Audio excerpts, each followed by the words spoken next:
বছর শেষে শারদকালে শারদীয় দুর্গাপূজা আসে। সেই পুজোর 3 দিন সপ্তমী অষ্টমী নবমীর শেষে চলে আসে দশমী।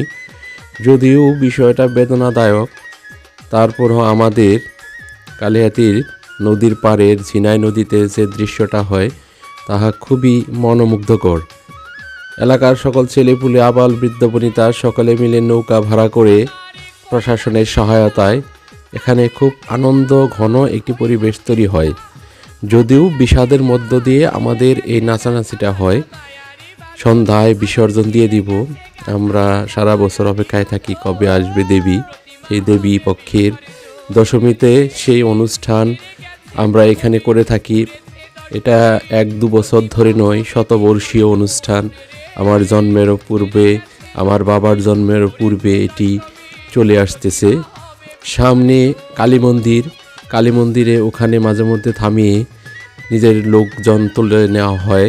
আর এইখানে 2 কিলোমিটার ব্যাপী অনেক নৌকা এবং আশেপাশে আমাদের সকল হিন্দু কমিউনিটি, অন্যান্য ধর্মের ভাইয়েরা আমরা সকলে মিলেমিশে এক আনন্দে মেতে উঠি। তো প্রিয় বন্ধুরা, এই ধরনের অনুষ্ঠানগুলো আমার কাছে খুবই ভালো লাগে। এবারের দশমীটা আমার কাছে খুবই ভালো লেগেছে, কারণ দশমীটা এত সুন্দর আনন্দঘন। দিন শেষে বিকেল পড়ে যাচ্ছে, আমাদের অনুষ্ঠান যেন সময় ফুরিয়ে যাচ্ছে, এতে আমাদের মনটা ম্লান হয়ে যাচ্ছে এবং এভাবে আমাদের দশমীটা শেষ হয়ে যায়।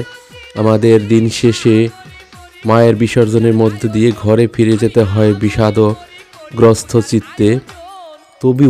তবু ভালো লাগে। কেন ভালো লাগে? কারণ হলো আজকের দিনটি দশমীর পরেই কিন্তু আবার পরবর্তী বছরে দিন গণনা শুরু হয়ে যায়। আর এ সকল দিনে যখন গণনা শুরু হয় তখন মনে হয় 365 দিন থেকে আর কতই বা দিন বাকি আছে মায়ের আগমনের। তো সেই আগমনের মধ্য দিয়ে দেবীপক্ষের দুর্গাপূজা শুরু হয়। কৈলাস থেকে মা মহাদেবের নিকট থেকে অনুমতি নিয়ে চলে এসে আমাদের মর্তলোকে, আমাদের মতো নর লোকে এখানে এসে আমাদের মঙ্গল কামনার জন্য মা আসে তার বাবার বাড়িতে। এবং সেখানে এসে কত ঢাক ঢোল ডাঙ্গর বাজিয়ে আমাদের কেটে যায় ষষ্ঠী পূজার থেকে শুরু করে সপ্তমী অষ্টমী নবমী। দশমীর দিন আমাদের মনটা যেন বিষাদগ্রস্ত হয়ে যায়।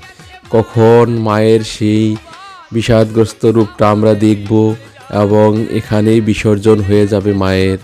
এবং এই বিসর্জন আকাশ সন্ধ্যায় যেন মন খারাপ হয়ে গেল, প্রকৃতি যেন নীলাভ রূপ ধারণ করেছে, মা যেন চলে যাচ্ছে কৈলাসে। তো বিষয়টা অতীব বাস্তবের সাথেই মিশে যায়। আমাদের কারো মেয়ে, কারো বোন যখন বাবার বাড়ি ছেড়ে চলে যায়, একই ঘটনা।